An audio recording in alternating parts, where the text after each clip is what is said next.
Lefa avait trouvé son épouse, mais il ne la connaissait pas encore. Il était l'un des pionniers de la mission globale au Lesotho, un petit pays du sud de l'Afrique, et à ce titre, il faisait souvent du porte-à-porte, apprenant à connaître les gens de son quartier. Il priait et étudiait la Bible avec eux.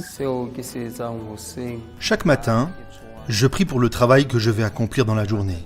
Puis, je prépare mes études. La première chose à faire, c'est de tisser des liens d'amitié avec les gens du village. Ensuite, je leur demande s'ils veulent étudier la parole de Dieu. Certaines personnes acceptent de commencer les études immédiatement.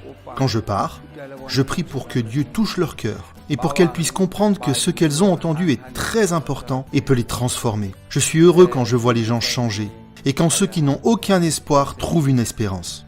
Matato faisait partie de ces personnes. Elle voulait en apprendre davantage sur Dieu, alors elle étudia la parole avec Lefa. Elle demanda ensuite à l'accompagner pour partager la parole de Dieu avec d'autres personnes. Le temps passa et ils commencèrent à parler de mariage. Ils prièrent à ce sujet, confiant que si c'était la volonté de Dieu, il permettrait que cela soit possible.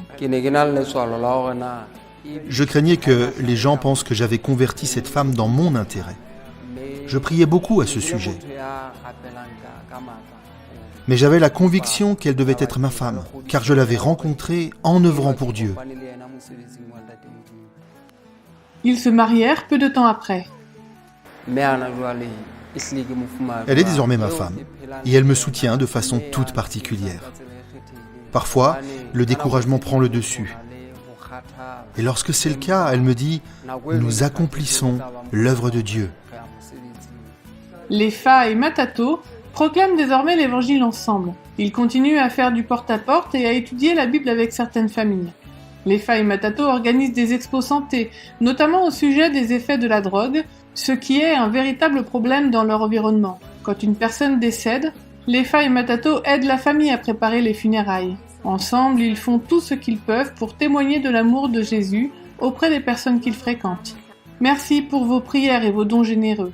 Votre soutien aide les pionniers de la mission globale comme Lefa à parler de l'évangile à tous ceux qui ne le connaissent pas dans le sud de l'Afrique.